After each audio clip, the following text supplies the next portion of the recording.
Good morning. It's March 15th, which means that we are just about halfway through Women's History Month. Last week, the global community came together to commemorate International Women's Day, with the theme this year being Inspire Inclusion.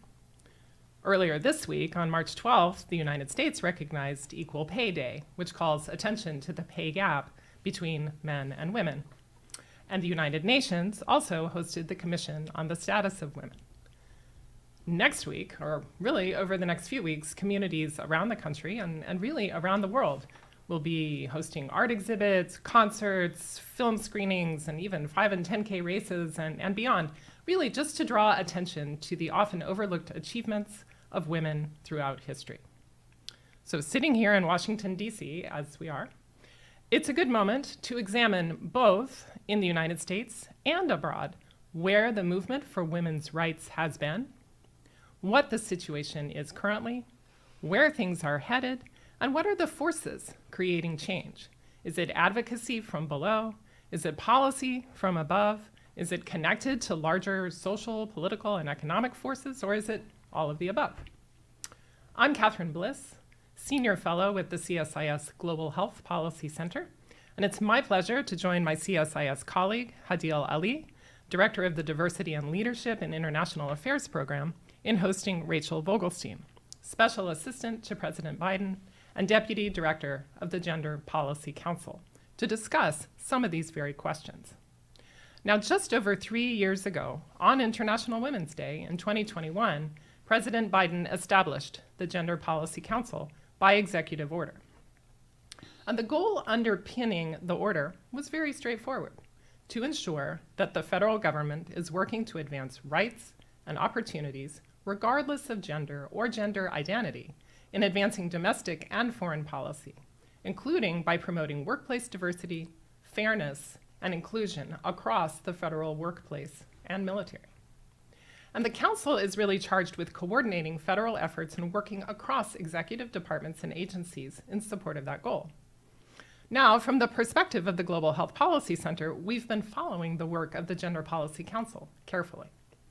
Back in 2023, we launched the Bipartisan Alliance for Global Health Security, really with the goal of understanding how U.S. diplomacy, bilateral engagement, and work through multilateral organizations supports research, policy development, and program implementation in support of pandemic preparedness and response.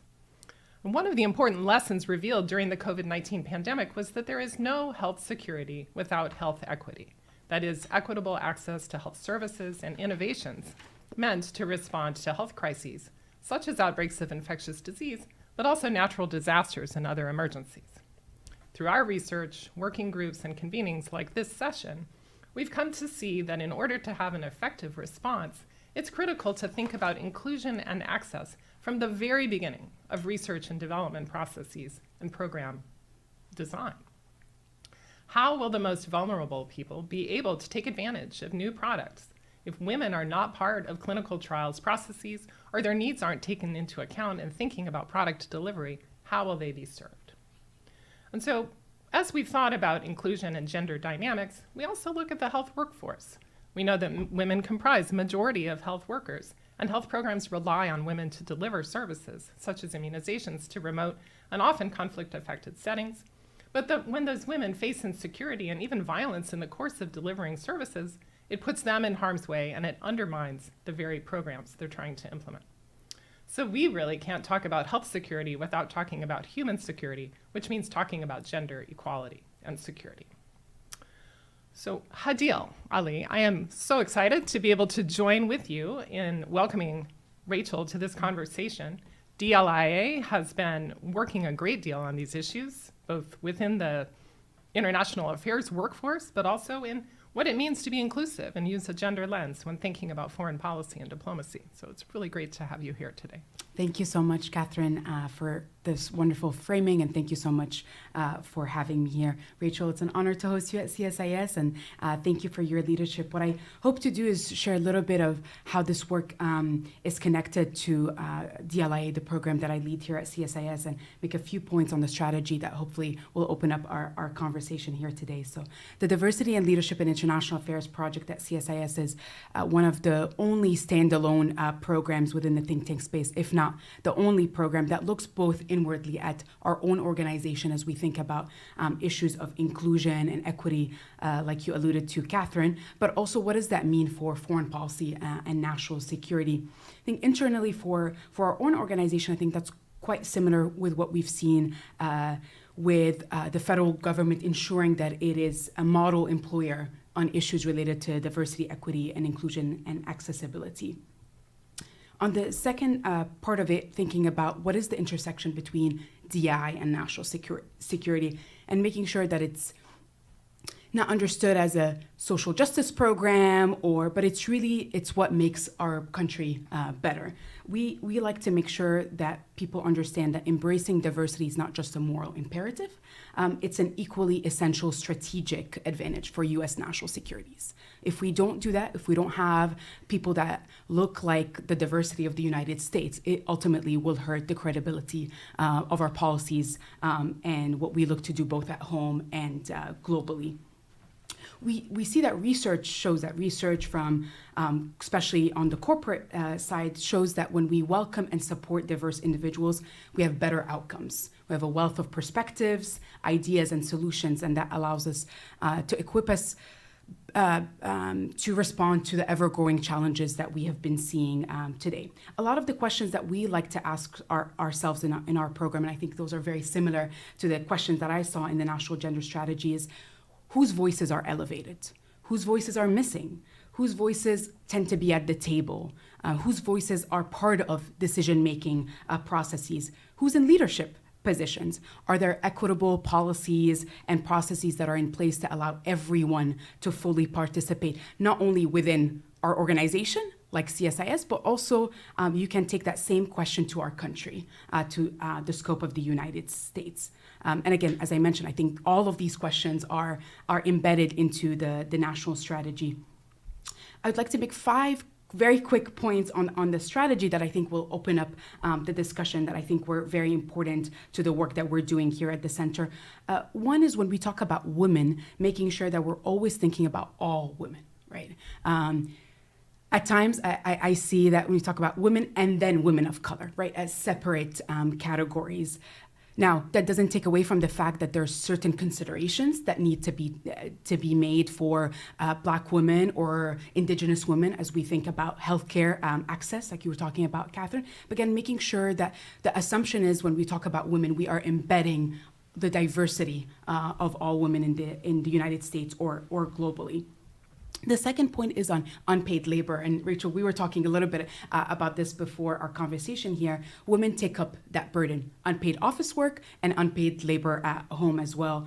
2/3 of the world's 400 million care workers are women, right? Their work is quite often undervalued and unseen, but is critical to the global economy. The third piece, and I know Katherine and I will be talking about this, is how the domestic and the global is intertwined, right? We can't do and lead on the global stage if we're not leading domestically. And for me, ultimately, it's an issue of reputation. The fourth point is on the progress report, I saw that all the issues that you address in the strategy are interconnected, right? Each element reinforces one another. And I think that's a very important point that we're thinking about. It reinforces economy, security, growth, and development. If we invest in healthier women, the economy will ultimately grow. And the fifth and last point here is because we follow backlash or misunderstanding of issues related to diversity, equity, inclusion, or gender, or so on, really making sure that folks understand that this is an issue of democracy. Right? It's an issue that matters to all of us. It doesn't just matter to women, or it's how we advance our national security both at home and abroad. And democracy and equity are ultimately intertwined. So we want to make sure that we are at our best. The only way to do it is to make sure that everyone in our society is included, and that means all women as well. Well, I think we'll have no shortage of issues to talk about. Rachel, it's such a pleasure to have you here. I know you said this has been your own kind of March Madness of a month, right, with events and the commission and all kinds of issues, but really appreciate your coming here. And so I wanted just to start out, it's been 3 years since the launch of the Gender Policy Council. And I know that it in some ways builds on the Council on Women and Girls that President Obama had established and earlier initiatives. But, the choice of the name and the focus on gender is deliberate. And so I wanted to ask you just to say a bit about, the focus of the council, how things have evolved since it launched 3 years ago, and what you're really seeing on the landscape for the remainder of 2024. Well, I want to start by thanking you, Katherine, Hadeil, for your kind introduction and for hosting this important dialogue, and express my gratitude as well to Steve Morrison at CSIS for his leadership and partnership on gender equality issues. It's really terrific to be with all of you. As you noted, the Gender Policy Council at the White House was established 3 years ago by an executive order of the president on International Women's Day, which is commemorated in March every year. And since then, together with our partners across the federal government, the U.S. has taken really important steps to elevate gender equality and the status of women and girls, both here at home and around the world. And we really view this work as both a moral imperative and, Hadeil, as you said, as a strategic imperative. Mm-hmm. We know that societies, including our own, do better when women participate and have equal opportunities. We know that economies grow, that education rates and health outcomes improve, that political instability and violence decline. So put simply, the status of women and girls and the stability and security of nations are inextricably linked.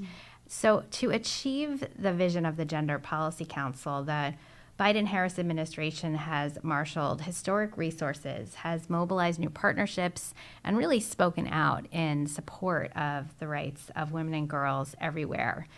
Domestically, I'll note that the president just unveiled his fiscal year 2025 budget, which features critical policies for women and their families across the country by supporting and strengthening the care economy, an issue, Hadeil, that you just mentioned, including through calling for the provision of paid family and medical leave, expanding access to high-quality health care, including, importantly, reproductive health care, and preventing and addressing gender-based violence both on and offline. And we've taken really significant steps globally as well, doubling our foreign assistance focused on advancing gender equality from 1.3 to 2.6 billion. We've increased our investment in care infrastructure globally and committed to cutting the global gender digital divide in half by 2030, together with our G20 counterparts. We continue to be the largest donor to family planning assistance worldwide, and we are taking additional action to promote sexual and reproductive health and rights at home and abroad.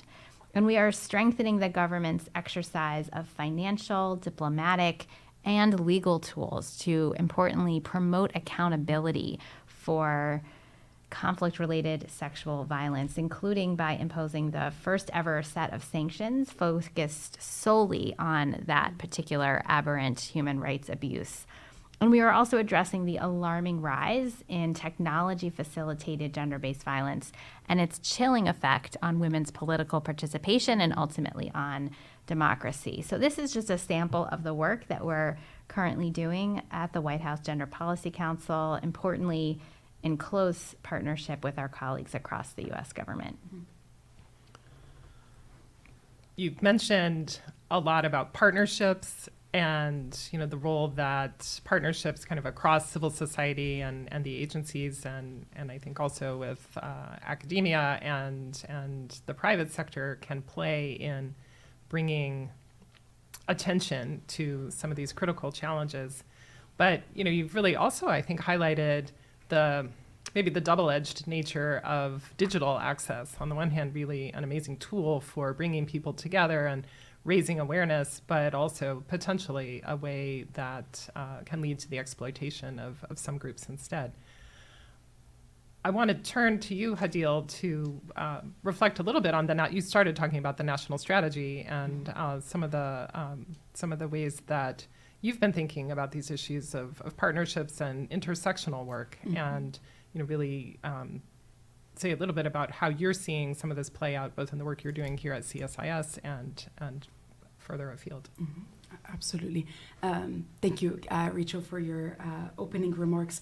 Something that I really appreciated in the national strategy is a clear component on intersectionality and making sure that we're understanding the unique challenges and circumstances that women of color might be facing as we talk about education, healthcare, and other issues as well. How are you seeing the Gender Policy Council addressing the structural and economic barriers that especially women of color face both in the workforce, but also political participation and political representation? That's a terrific question, and I'll just take a minute to highlight the administration's national strategy on gender equity and equality, which was mandated by the president in the same executive order that created the White House Gender Policy Council, and has led to the issuance of our country's first ever strategy on this set of issues in 2021. And it's a strategy that guides our work both on domestic and foreign policy pursuant to the observation that you made, Hadeil, that we need to be working on these issues and making progress both here at home and, of course, in our work abroad. Importantly, having a strategy like this that is nationwide is a step that only a handful of countries have taken, and it's really guided our work, not only at the White House, but also the work of federal departments and agencies across the administration. The strategy itself identifies 10 overlapping strategic priorities to guide our work on gender equality, including issues like advancing women's economic participation, combating gender-based violence, promoting the health and education of women and girls, advancing equality under the law, and promoting women's leadership. And in all of the work that we're doing, the strategy itself explicitly calls out the importance of representation and of inclusion. And so we have really seen that the language in the strategy that recognizes multiple and overlapping forms of discrimination is the bedrock that we continue to return to both in our domestic and our global work. And there's an express focus on democracy, representation, and leadership. And the administration's focus on gender parity in democracy, representation, and leadership really starts at home. So while he was running for office, President Biden made a pledge to reach gender parity in our national cabinet. And that's a pledge he has fulfilled. So for the first time in our nation's history, we have an equal number of men and women serving as cabinet secretaries. And of course, the election of our history-making vice president, who is the first woman of color to serve in that role, really sends a message every day about the importance of women in leadership. So under our national strategy, we've really advanced this priority of women's political participation and leadership, not only as a gender equality issue, but also as a core pillar of our work to advance democracy around the world. And I think Vice President Harris really put it best at the 66th Commission on the Status of Women at the UN 2 years ago when she observed that the status of women is the status of democracy.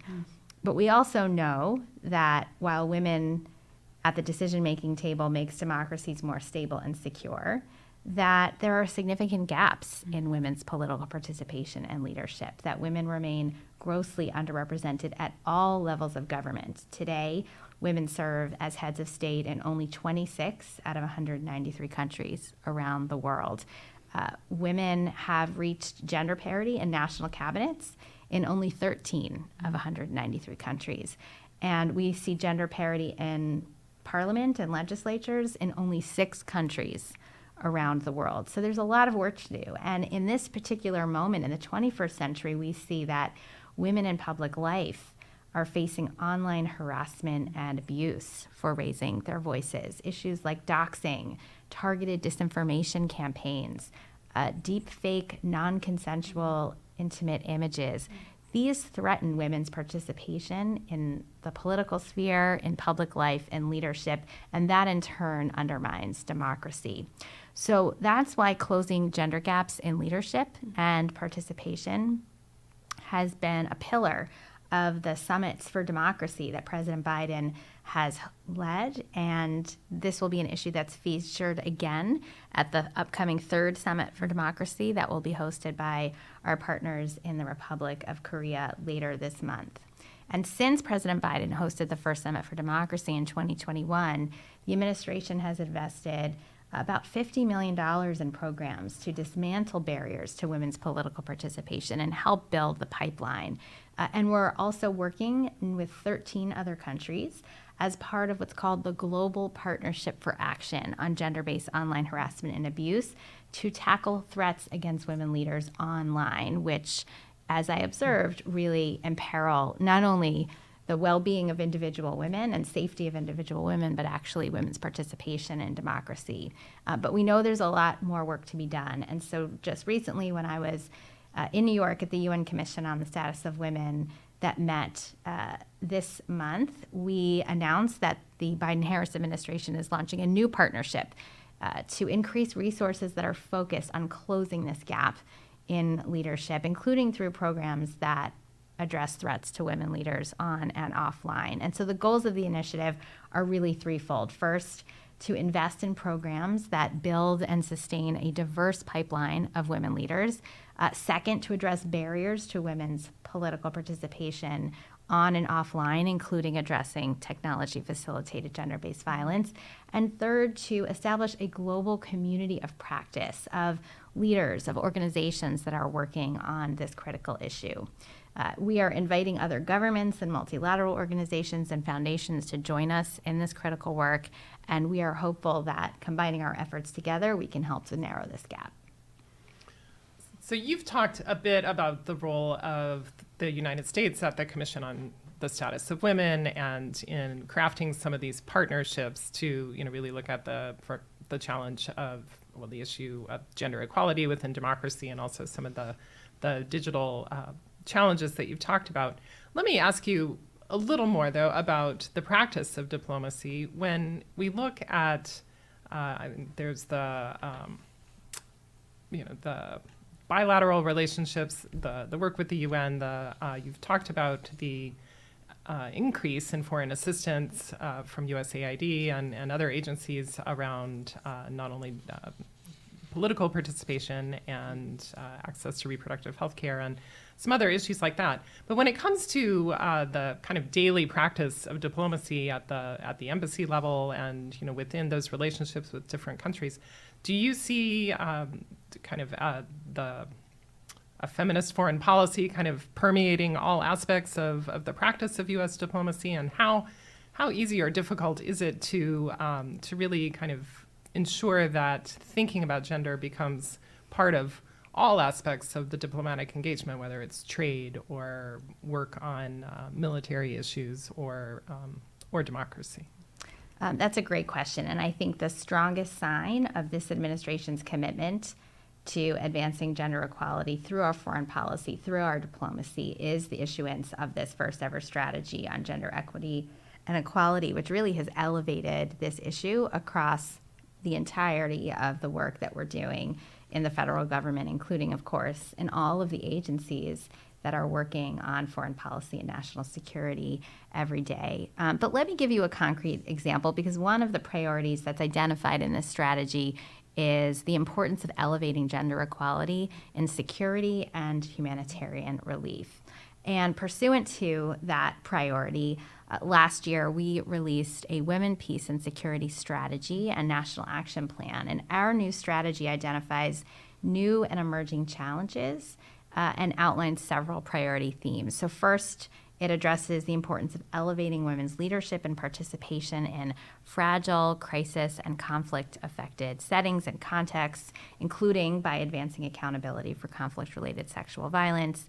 Second, the strategy deepens our efforts to address climate security and elevating the role of women as leaders in climate risk mitigation, adaptation, and response.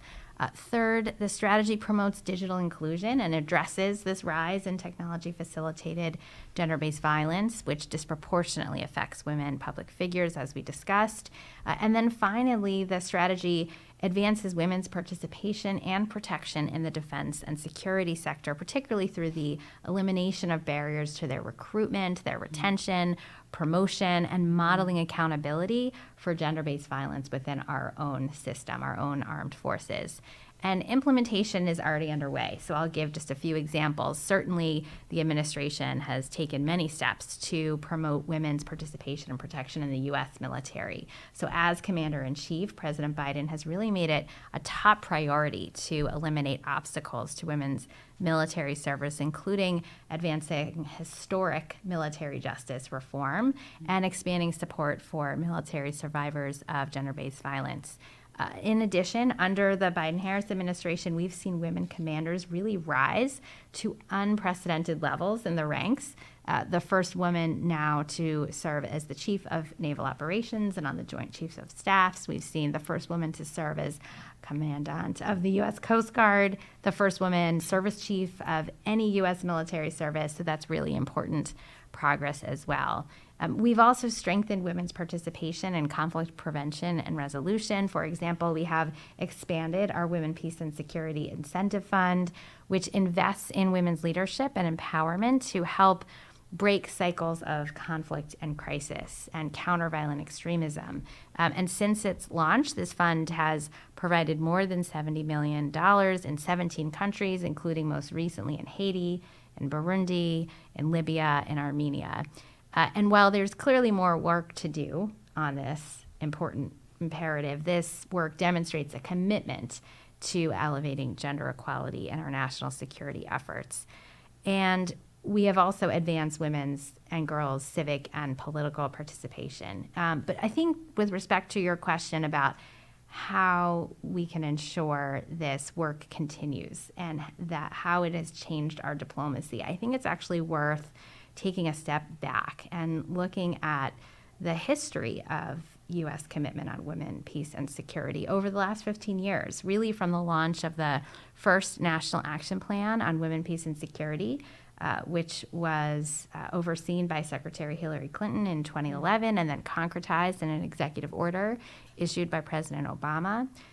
Then the enactment of the Bipartisan Women, Peace, and Security Act of 2017, which was signed by President Trump and followed up by an updated strategy on women, peace, and security issued in 2019.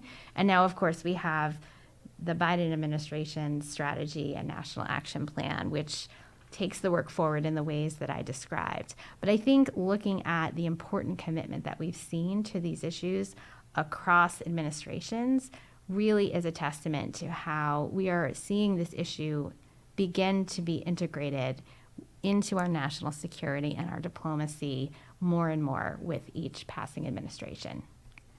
So you've laid out kind of a timeline that probably goes back even further than those 15 years, right? I mean, there have been the moments of UN, bringing people together to really kind of focus international attention on many of these issues, and then of course some of the different policies and strategies that you've outlined.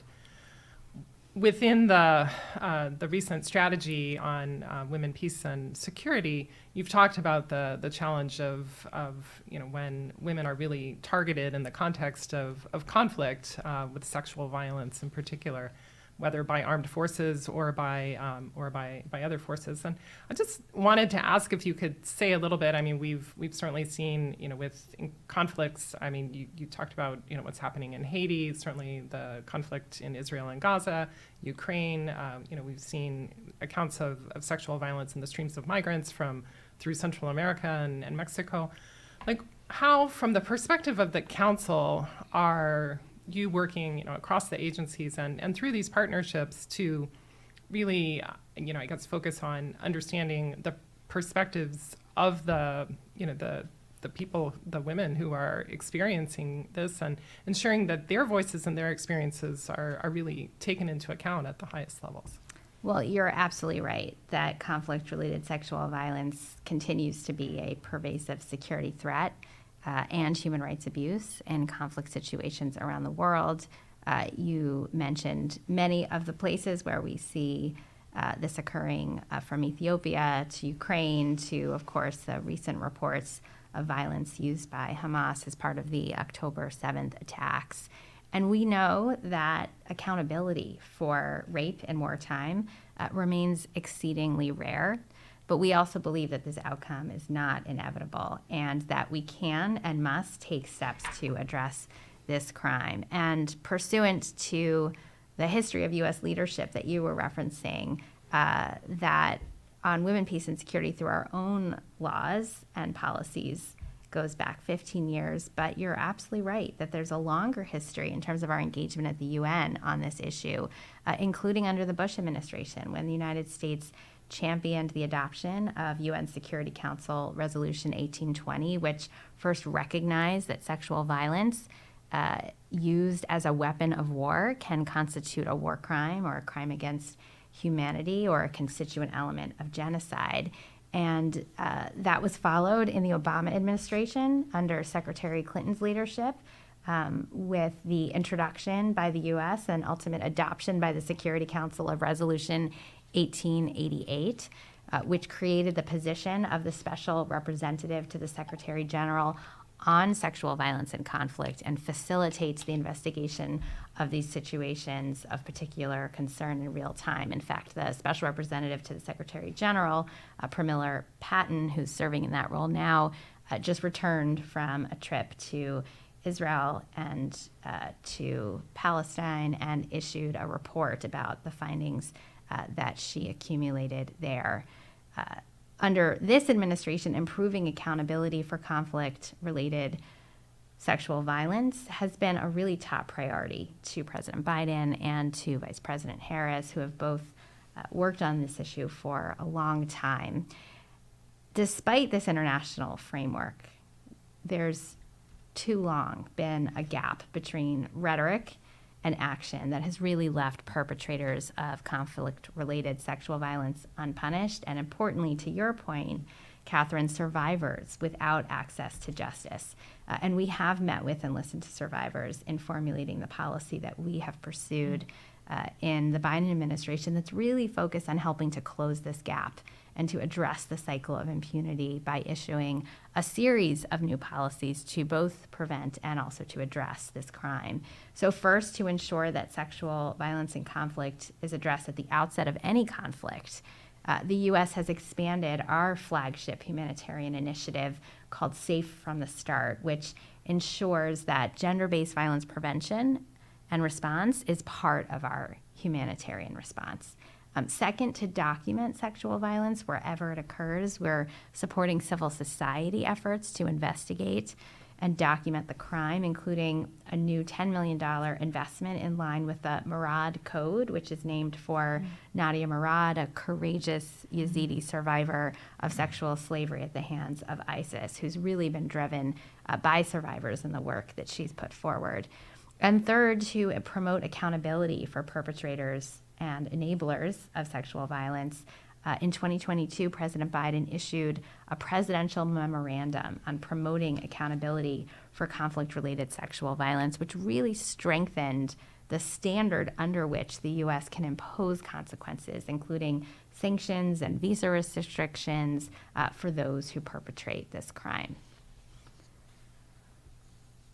So I think the bottom line is that if we're listening to survivors, we can't expect them to report these crimes, often at a great personal cost, without also being prepared to do our part to address these crimes. And that's why our policy has really focused on moving from condemnation to implementation. And as we implement these policies, we're also expanding the work that we're doing in coordination with others, including with our allies, for example, in the UK, who have championed this issue for a long time, so that it will maximize the effectiveness of our accountability tools by really working in partnership with others. And so the memorandum, it sounds like, really opens up opportunities and resources or tools for the sanctions and for other, really bringing all of those together into a focused effort. Yes, I mean, essentially, for too long, this issue has been taken less seriously than other war crimes or serious human rights abuses. So what the president's memorandum does is it closes that gap in our own sanctions regime. So prior to this action, conflict-related sexual violence was one of just many factors that could be considered by U.S. officials in imposing sanctions or other consequences on human rights abusers. As a result, while sanctions for conflict-related sexual violence could be imposed, they rarely were. What the 2022 presidential memorandum does is change our policy to permit the imposition of sanctions solely on the basis of conflict-related sexual violence. And that means that for the first time, U.S. departments and agencies are now required to ensure equal consideration for acts of sexual violence and conflict when employing sanctions authorities.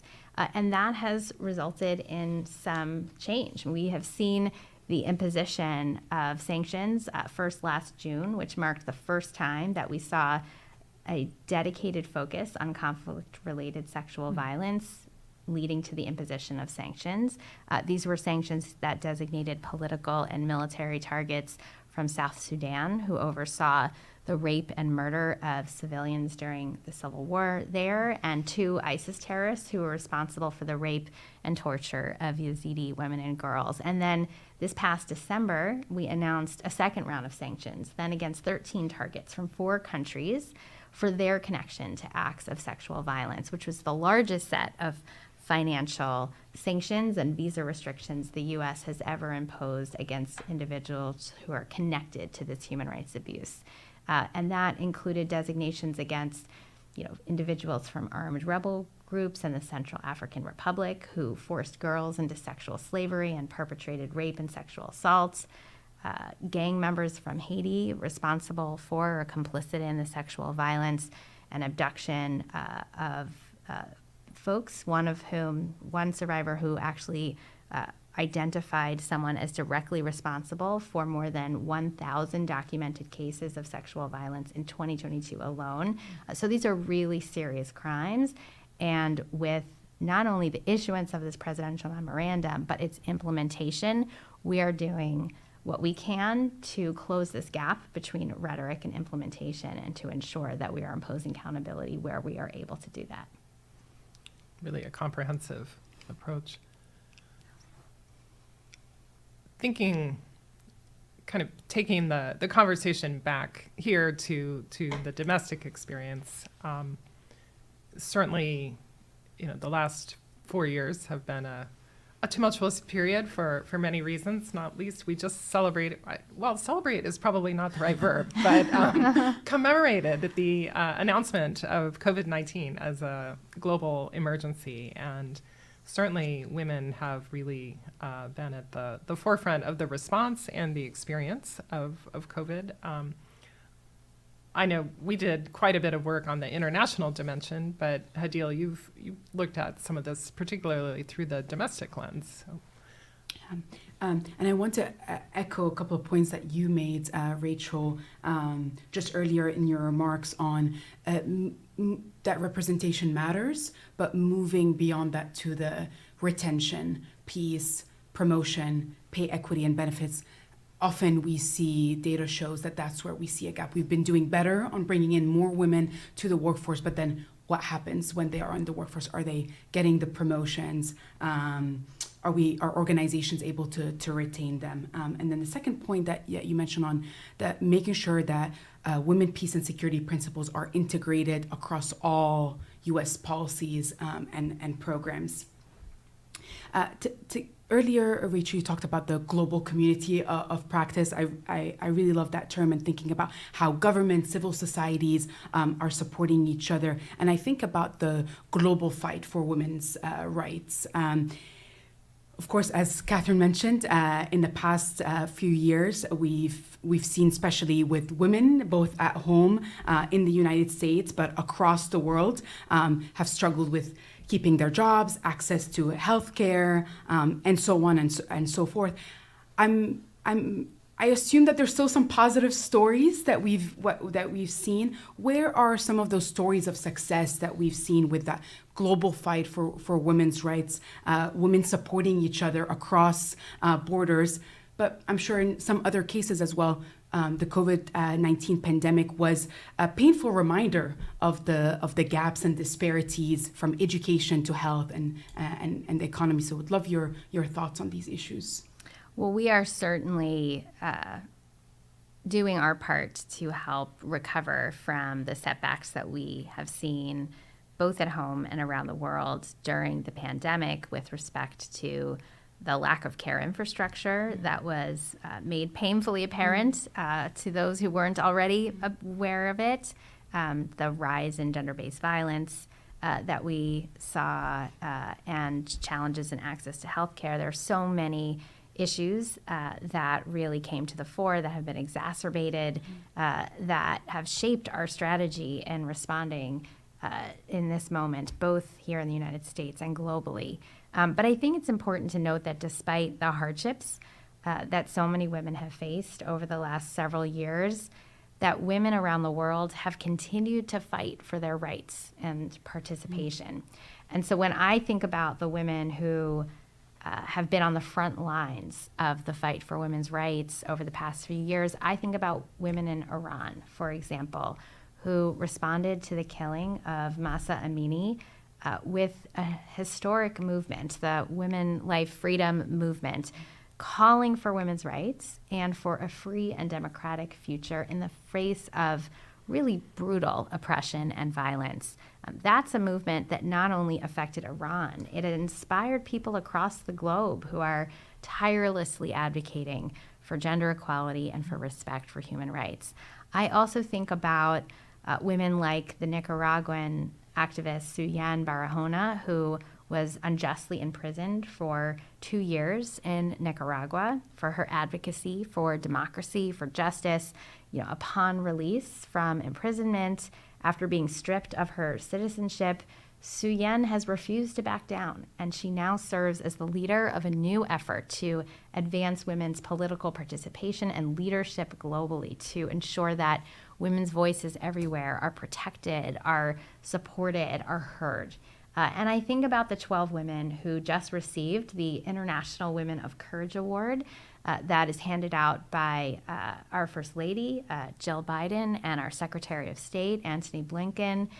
12 women who are really bravely leading the charge in fighting discrimination, oppression, violation of women's human rights in every corner of the globe, from pushing for the rule of law in Burma to those combating female genital mutilation in the Gambia. So these are the leaders on the front lines who have persisted against impossible odds in these really challenging last few years, and they deserve our investment, our support, and our partnership.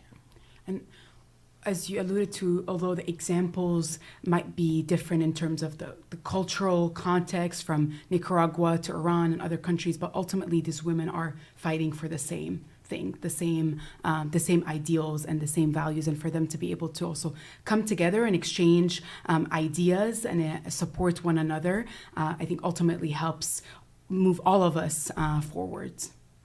Yeah, and I think one of the differences in the work that we're doing to advance gender equality in this administration under the Gender Policy Council is really joining our domestic efforts with our foreign policy efforts under one umbrella, and recognizing that we have a lot of work to do to advance women's rights here at home. Certainly when you take an issue like women's reproductive rights, we've seen the devastating effects of the reversal of Roe v. Wade on women's health here, and the administration has taken considerable steps to address that challenge, but also that we have a lot to share as well in terms of ways in which we have made progress and can help support and advance women's rights in other countries. So that is really the philosophy of having one council that is focused on these issues both domestically and globally, and that's why our national strategy addresses these issues from both a domestic and a global perspective. So looking at another topic that really kind of crosses across the domestic and the global, I mean, they all do in many ways, but this one I think has been on a lot of our minds. As yesterday here in Washington, it was almost 80, and now it's supposed to get cold again next week. And, we're looking at the issue of climate change. And you mentioned, a bit about the role that the council has been playing in terms of looking at the impacts of climate change on different communities and how to mobilize their response. We know that women are in many ways vulnerable to the challenge of climate change, both in terms of their work, in terms of their homes and their family life. But that, as you pointed out, they also have a very important role to play in raising awareness of the challenges and making use of some of these newer tools like digital resources and connectivity to make their experiences known. So I just wanted to ask you to say a little bit more about how in your work across the different agencies you are able to weave a consciousness about gender into the work that the different agencies are beginning to undertake, whether on climate and health or kind of mitigation or adaptation, kind of looking at those broad issues. And where do you see opportunities for the United States to partner with others in really kind of helping to continue to raise attention to the important element of gender within climate? Well, thank you for this important question, because it's an issue, gender equality and efforts to combat climate change, that is not always thought of as a top priority. But under this administration, promoting women's participation in efforts to combat climate change is really a top strategic imperative. As you said, we know that climate change presents unique threats and challenges to women and girls. For example, extreme heat and air pollution impose particular health consequences on women. We also see unique economic consequences. So climate-related disasters can be especially devastating for women because they are less likely to have emergency savings as compared to men. And climate-induced migration and resource competition really increase the risk of gender-based violence. But women and girls are not only at disproportionate risk of harmful effects of climate change, they're also a critical part of the solution, and that's what we've really been focusing on in our efforts. Women are the leaders in their households, in their communities, and we know that they're often on the front lines of adaptation and mitigation efforts. And women's participation in green and blue industries that are so critical to economic growth and to the health of our planet, from energy fields like solar, wind, to ocean conservation, to recycling and waste management. Women's participation in these industries is really critical to fuel the progress that we need and would like to see. Despite this, we know that women remain dramatically underrepresented in these industries. So in 2021, women held approximately 29% of the 88 million jobs in the green economy. Globally, women hold only 32% of jobs across the renewable energy sector. And this is true in the US as well. In 2022, a disproportionate percentage of the US energy workforce, 73%, was male. So this gender gap is especially apparent in access to climate finance. We know that women around the world, including in the climate sector, are much less likely than men to have access to finance to grow and start their green businesses.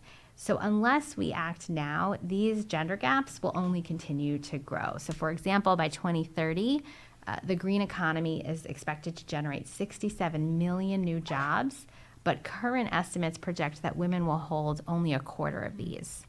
So to meet this challenge, not only of the climate crisis, but also to promote economic growth and women's economic security, we need women's full participation in these sectors through better access to jobs, to training, to finance, and to leadership opportunities. And so our administration is really addressing this challenge head on. And last year, Vice President Harris launched an initiative called the Women in the Sustainable Economy Initiative, known by the acronym WISE, which is a public-private partnership between governments, the private sector, philanthropy, civil society organizations, multilateral organizations, to really help close the gender gap in green and blue industries. And so this initiative, the WISE initiative, really aims to improve women's participation in blue and green sectors by promoting access to high quality, well-paying jobs for women in these sectors, by supporting women-owned, led, and managed businesses in these sectors,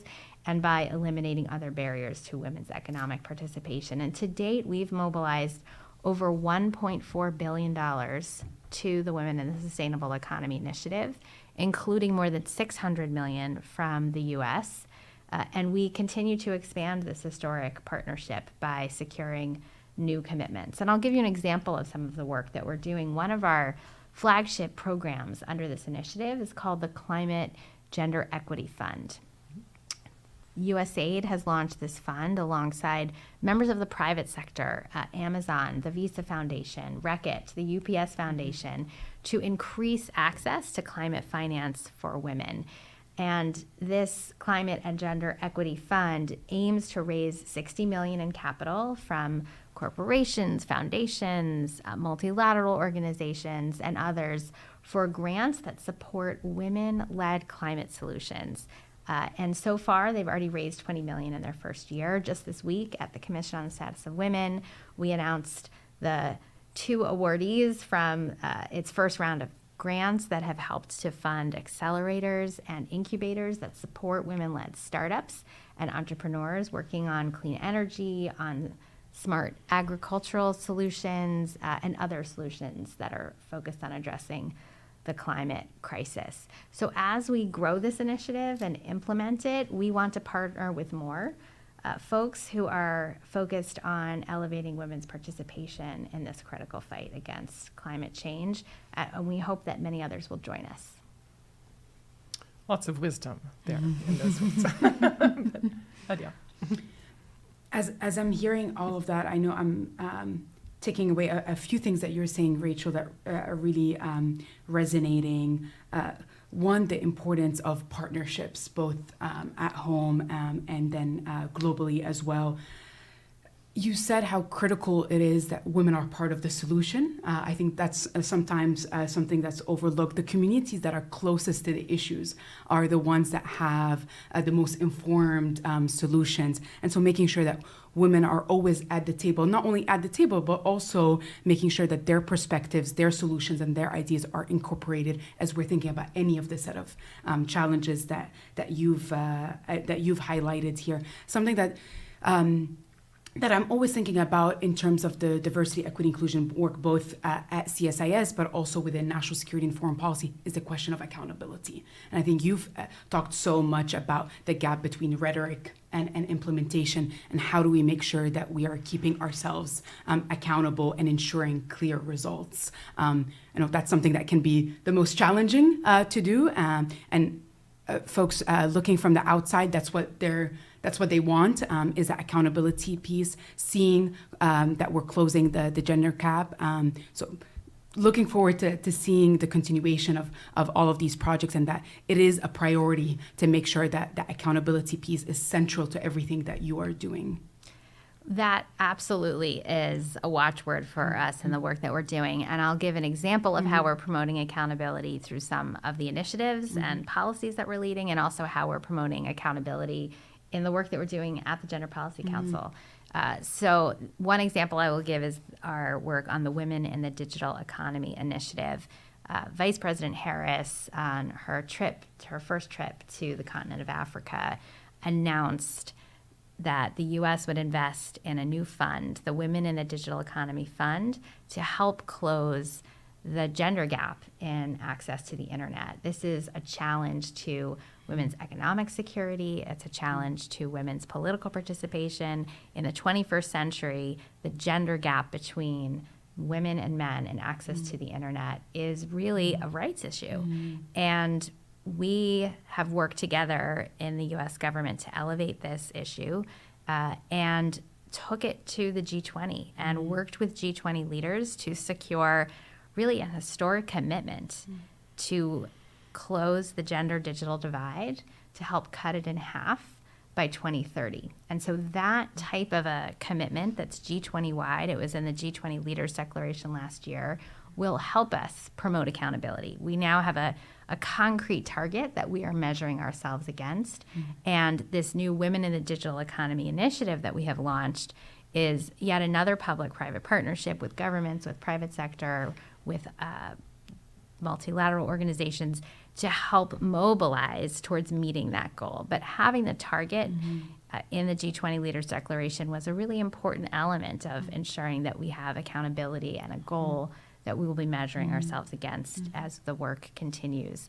And that's true with the work that we're doing in the Gender Policy Council. So if you look at our national strategy on gender equity and equality, we have a section that's focused specifically on implementation, on ensuring that we're using this lens in not only development of policies and programs, but also in strategic planning and budgeting, and metrics and evaluation. And we are required to provide a report to the president on our progress each year. And of course, we make a version of that report, our progress report, available for the public to hold us accountable. So we are really focused on the importance of moving from rhetoric about how important gender equality and women's rights issues are to implementation. And hopefully the strategy and the mechanisms around it will help us achieve that goal.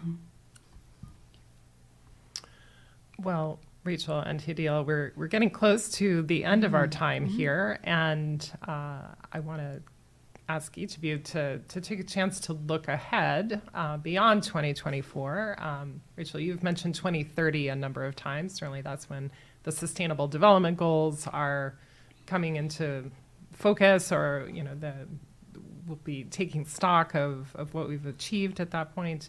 But 2030 and beyond, like where do you see the work that you're doing now, really having an impact kind of in 2030 and beyond? What do you hope to see, or what are you most optimistic, about as you look ahead to the end of the decade?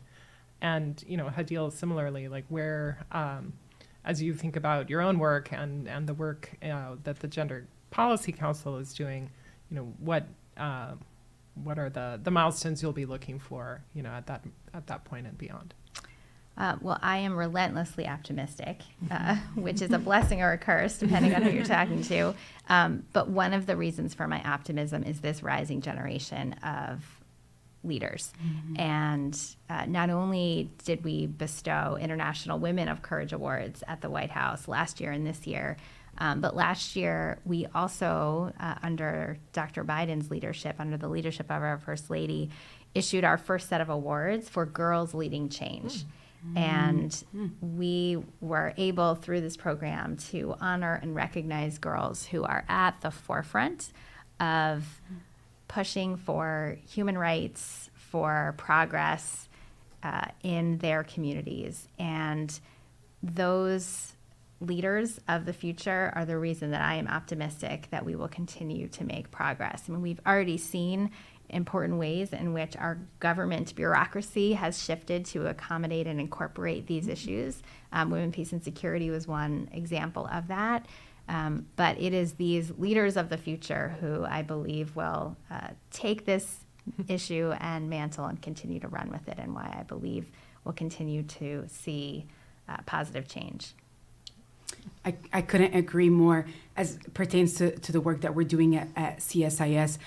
For better or for worse, a lot of the pressure is coming from Gen Zers and younger millennials that want to make sure that issues related to diversity, equity, inclusion, ethical leadership are at the center of everything that we are doing here. They're holding us accountable, exactly like you were saying, Rachel.